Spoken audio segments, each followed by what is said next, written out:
Assalamualaikum warahmatullahi wabarakatuh. Oke teman-teman, bertemu lagi dengan channel Yuk Belajar Bersama.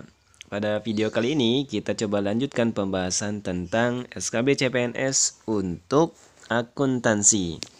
Baik, kita mulai dari soal yang pertama. Dipinjam uang sejumlah 10 juta. Oke, catatan yang pertama adalah pinjam uang. Dan atas pinjaman dikenakan biaya 500.000. Ini catatan yang kedua. Jurnal untuk transaksi tersebut adalah, baik kita mulai dari catatan yang pertama, yang 10 juta. Kita pinjam uang, berarti pertanyaannya apa yang kita dapat? Ya, tentunya kita dapat uang karena pinjam uang. Berarti mendapatkan kas. Kemudian pertanyaan kedua, kenapa kita dapat kas atau kenapa kita dapat uang? Karena kita pinjam. Berarti kalau pinjam muncul utang. Jadi ayat jurnalnya adalah kas dan utang. Sebesar 10 juta. Oke, ini jawaban yang pertama. Ada jawabannya? Wah, tidak ada ternyata. Berarti kita masuk ke pernyataan yang kedua. Dan atas pinjaman dikenakan biaya 500.000. Berarti apa yang kita dapat? Ya, kena biaya. Berarti namanya itu beban ADM. Kita dibebani. Pinjam ternyata kena biaya juga ya. Oke. Selanjutnya, kenapa kita mendapatkan beban ADM atau beban administrasi? Karena kita mengeluarkan uang sebesar 500.000. Berarti itu namanya kas. Oke, ternyata ada dua ayat jurnal. Nah, pertanyaannya, ini kan ada kas sama nih.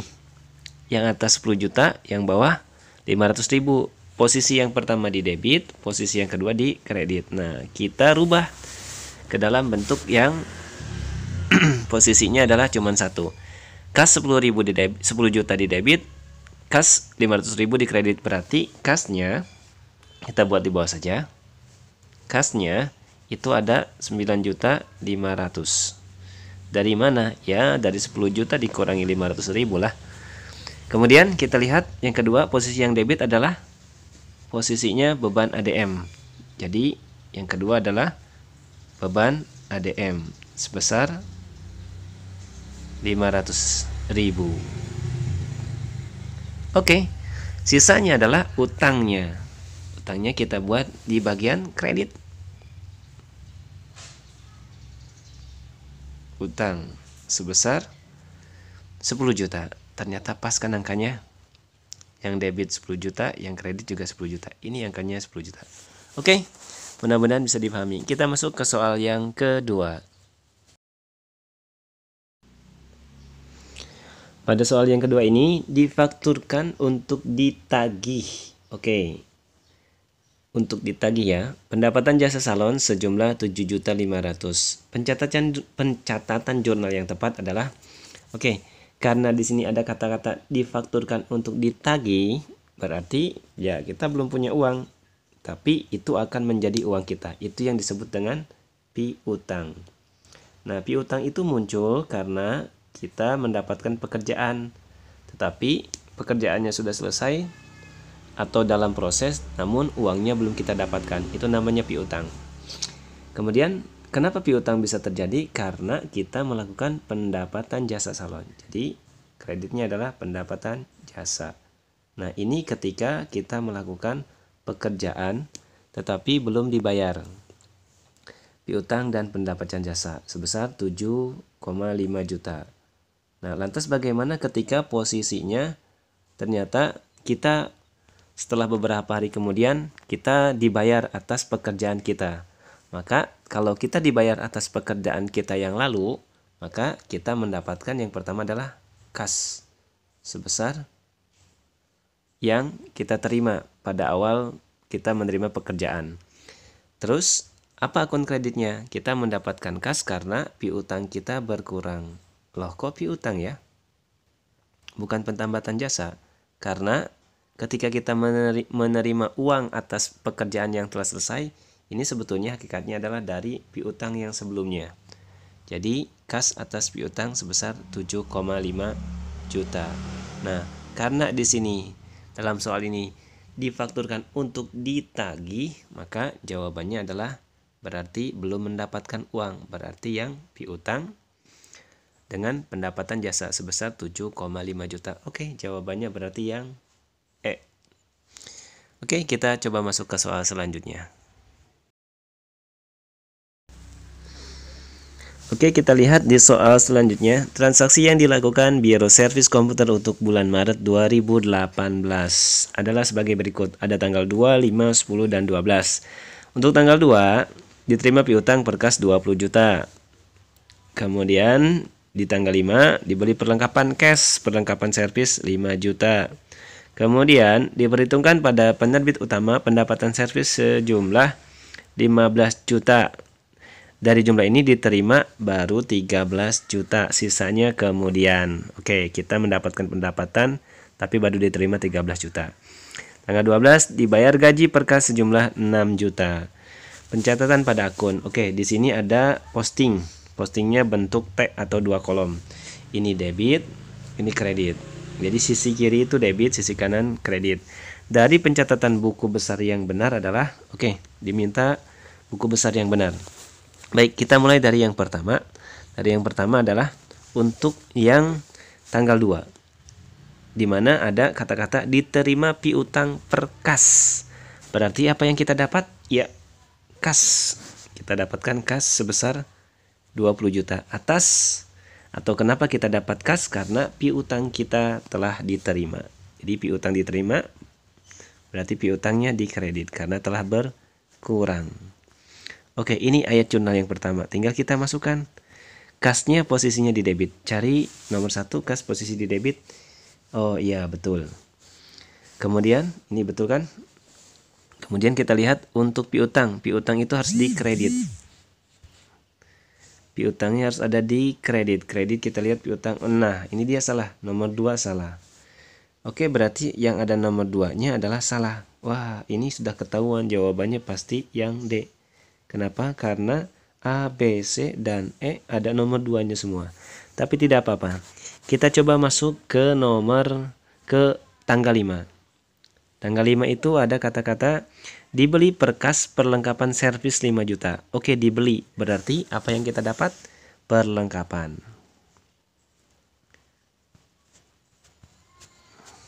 Oke. Perlengkapan kita dapatkan. Ya. Tidak cukup tempatnya. Oke, perlengkapan. Kenapa kita dapat perlengkapan? Karena kas kita keluar. Tinggal kita cari kasnya, posisinya di kredit sebesar 5 juta. Tanggal 10 kasnya tepat. Oke, yang nomor 1 tepat. Kemudian kita lihat untuk perlengkapan. Akun perlengkapan harus ada di debit sebesar 5 juta. Kita lihat yang bagian perlengkapan. Nah, ini dia. Ternyata benar. Oke, kita lihat untuk transaksi yang tanggal 10. Kita coba buat posting tanggal 10. Diperhitungkan pada penerbit utama pendapatan servis sejumlah 15 juta.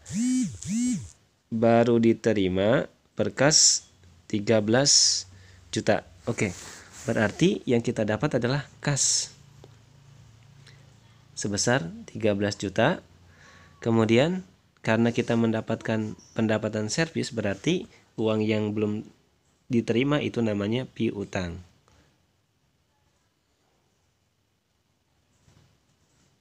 Kemudian kenapa kita dapat kas dan piutang? Karena kita punya pendapatan. Pendapatan jasa servis. Oke. Kita lihat sekarang untuk kasnya sebesar 13 juta. Nah, tepat. Ini dia.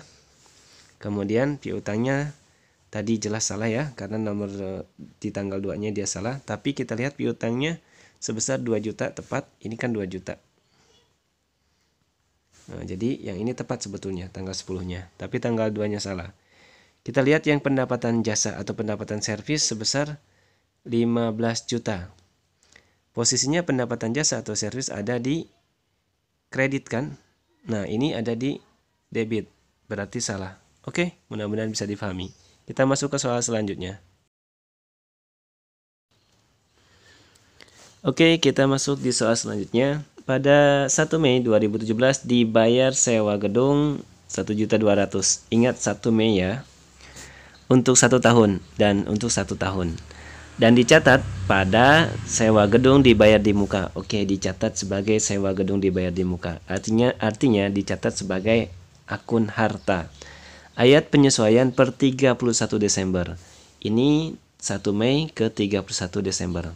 Oke, kita buat untuk ayat jurnal yang tanggal 1 Mei dulu. Untuk tanggal 1 Mei berarti ketika dibayar sewa gedung, berarti apa yang kita dapat? Yang kita dapat adalah ini dia, sewa gedung dibayar di muka. Karena dicatat sebagai sewa gedung dibayar di muka. Sewa gedung dibayar di muka kita singkat DMK saja. Ini ketika tanggal 1 Mei. Sebesar 1.200.000. Kemudian karena kita mendapatkan sewa gedung dibayar di muka, maka uang kita keluar. Kas. Ini 1,2 juta.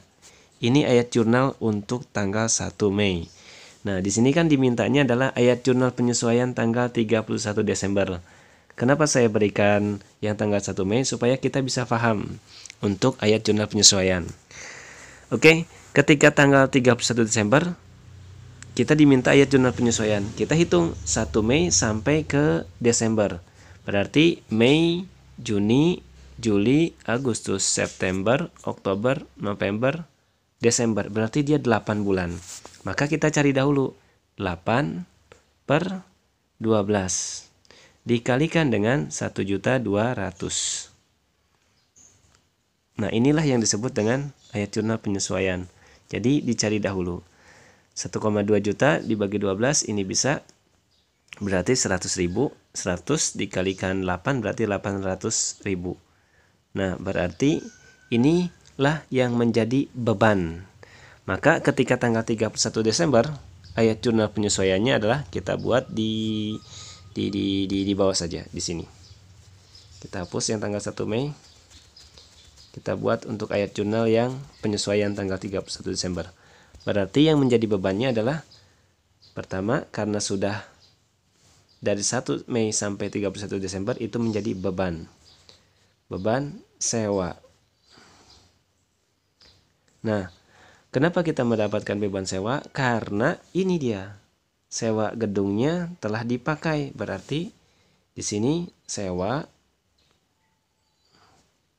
gedung dibayar di muka.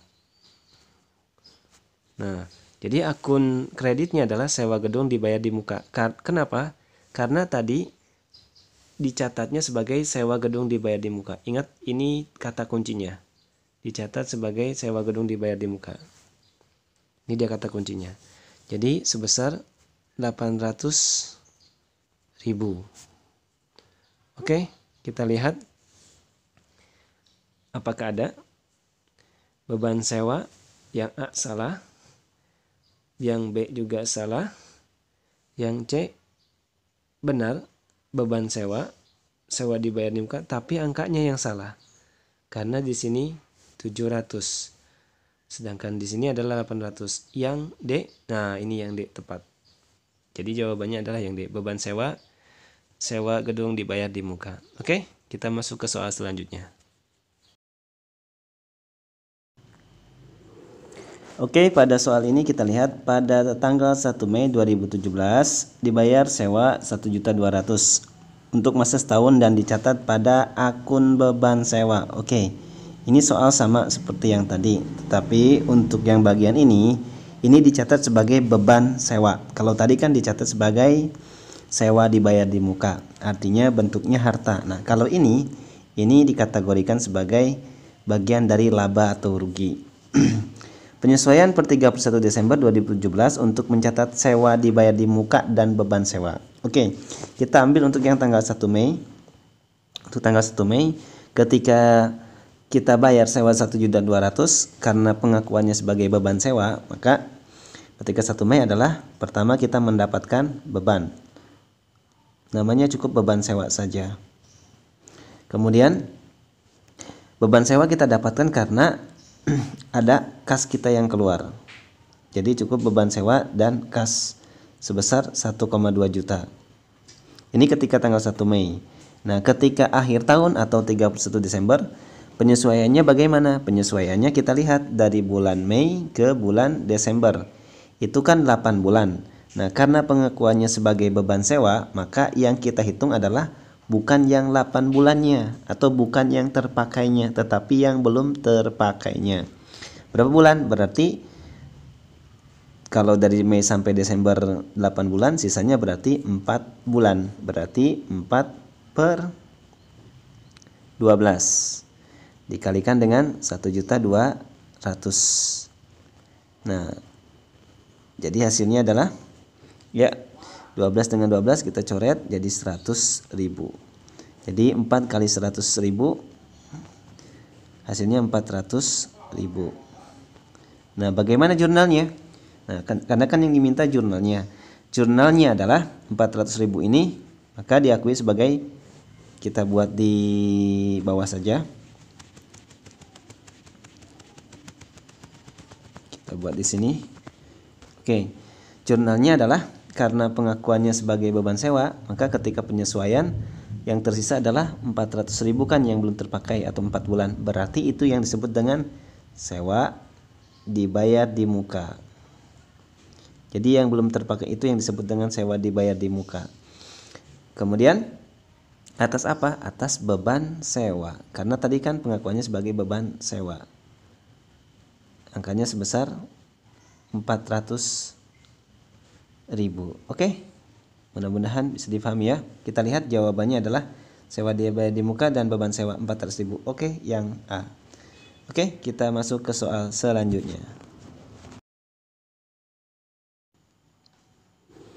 Oke, kita lihat pada soal selanjutnya, identifikasi data-data akun berikut pada akun setelah penjualan.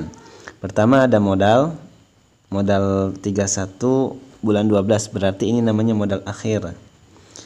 Itu 126.500.000, kemudian ada pendapatannya 150 juta, kemudian ada sewa yang masih harus ditagih 10 juta, beban sewa 16 juta, kemudian beban gaji 17.500.000, beban serba-serbi 12.500.000, gaji dibayar di muka 5 juta, ambilan prive 9 juta.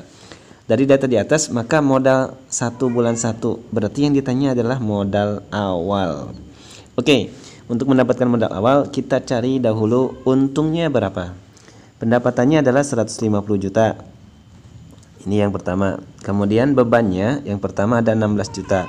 Berarti 150 juta kita kurangi 16 juta. Hasilnya adalah 134 juta. Kemudian ada beban gaji, dikurangi lagi berarti 17.500. 134 juta dikurangi 17.500 berarti itu sekitar 116.500. Oke.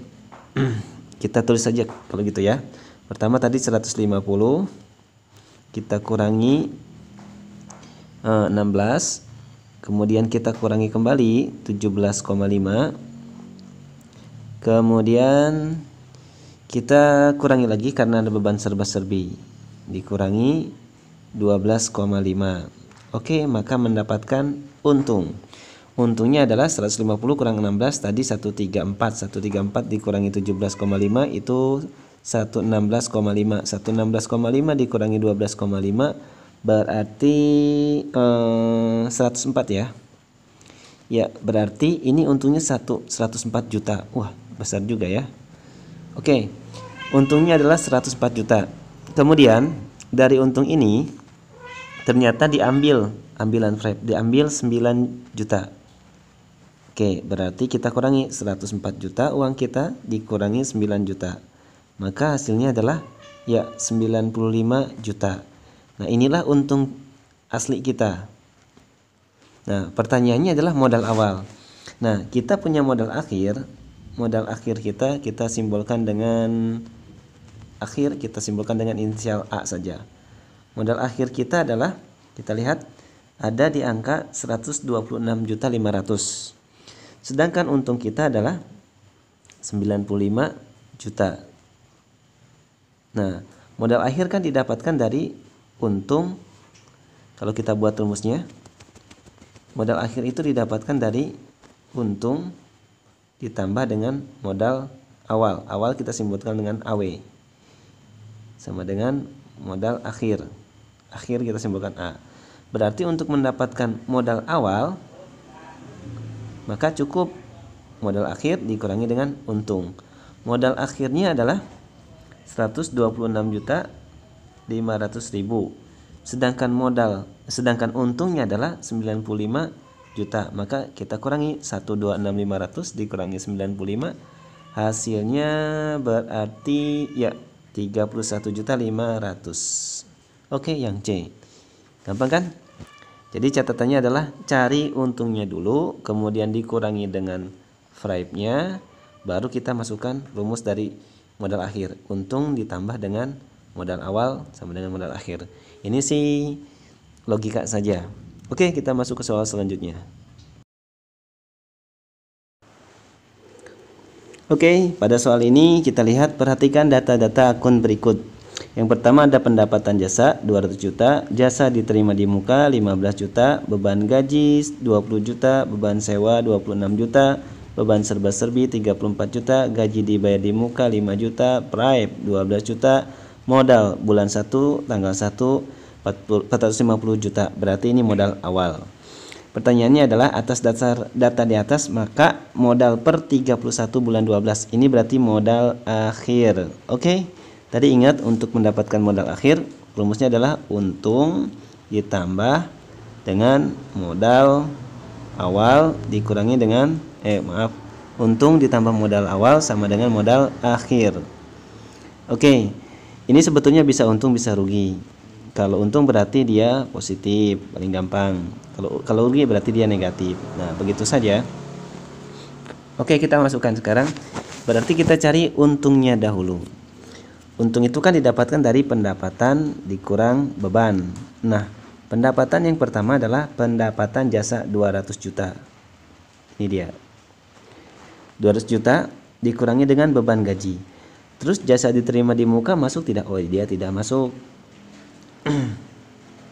Berarti cukup kita masukkan yang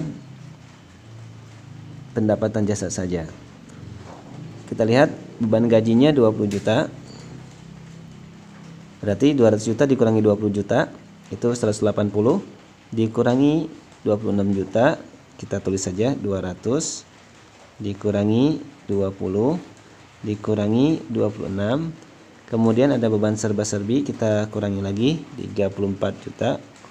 Berarti dikurangi 34. Kemudian ya bebannya ada 3. Berarti 200 dikurang 20 180 dikurangi 26 dan 34 itu 60. 180 dikurangi 60 berarti 120 juta. Nah, inilah untungnya sebesar 120 juta. Oke.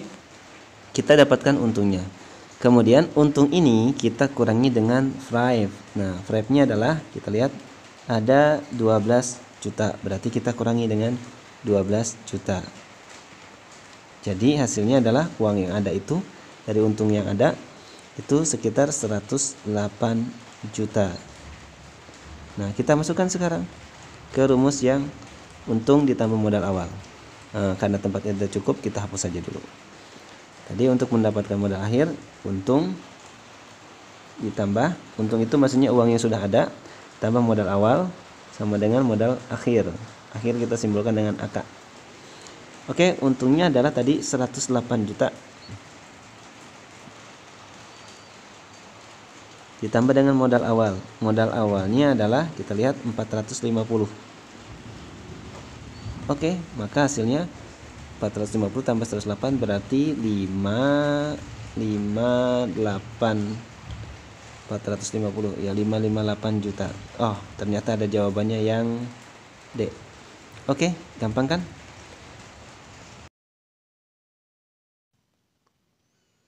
Oke, kita masuk ke soal selanjutnya. Kita lihat identifikasi data-data berikut. Yang pertama adalah modal untuk tanggal 1 bulan Januari. Berarti ini modal awal sebesar 675 juta. Kemudian modal yang kedua adalah 31 Desember 830 juta. Berarti ini modal akhir. Pendapatan jasanya adalah 250 juta. Kemudian sewa diterima di mukanya 20 juta. Beban sewanya 25 juta, beban gaji 15 juta, beban serba-serbi 35 juta, gaji dibayar di mukanya adalah 5 juta. Dari data di atas, maka ambilan Fripe. Oke, yang ditanya untuk soal kali ini adalah Fripe-nya. Oke, kita coba hitung. Yang pertama adalah kita lihat untuk mendapatkan Fripe, yang perlu diingat adalah karena di sini laporan perubahan modal, maka modal awal ditambah dengan untung itu menghasilkan modal akhir. Modal akhir kita simbolkan dengan M saja. Oke, di mana untung itu didapatkan dari pendapatan dikurangi beban. Kemudian karena berhubung dengan Fripe, nanti akan dikurangi dengan Fripe. Fripe kita simbolkan dengan PR. Nah, langkah mudahnya adalah untuk soal ini kita cari perbedaan antara modal awal dan modal akhir. Oke, 830 juta dengan 675 juta. Berarti ini bedanya sekitar, kita hitung 155 juta. Ini beda modal awal dengan modal akhir. Kemudian kita cari pendapatan dan beban, di mana pendapatan yang dimiliki adalah 250 juta, kemudian dikurangi dengan 25 juta, berarti 225 juta. Kita hitung. Kemudian ini kita kurangi. Kemudian dikurangi kembali 15 juta. Kemudian dikurangi kembali 35 juta. Jadi kalau kita hitung 3 beban ini ditotalkan menjadi sekitar 75 juta. Jadi 250 juta kita kurangi dengan 75 juta. Jadi hasilnya sekitar 571. Oke, 175 juta. Inilah hasil dari untungnya. Nah, pertanyaannya adalah kenapa sewa diterima di muka itu tidak masuk ke dalam pendapatan jasa? Karena sewa diterima di muka di sini dia kedudukannya sebagai harta. Nanti ketika penyesuaian dia akan berkurang. Sedangkan untuk gaji dibayar di muka juga dia termasuk ke dalam kategori utang, sehingga ketika nanti di akhir bulan gaji dibayar di muka tersebut nanti akan menjadi beban. Oke. Kemudian kita lihat untuk gaji dibayar di muka dia termasuk, iya benar, masuk ke dalam kategori hutang. Nah, yang perlu diingat adalah ini ada angka 155 juta dan 175 juta. Nah, karena kita sudah mendapatkan perbedaan dari modal awal dan modal akhir, kemudian kita pun mendapatkan antara pendapatan beban dan Fripe, maka kita cari selisih dari 155 juta dengan 175 juta. Bedanya adalah 20 juta. Jadi berapa Fripe-nya? Fripe-nya adalah 20 juta. Oke, jawabannya yang A. Oke, demikian, terima kasih. Jangan lupa untuk tekan tombol like dan subscribe untuk mendukung channel Yuk Belajar Bersama. Semoga bermanfaat. Assalamualaikum warahmatullahi wabarakatuh.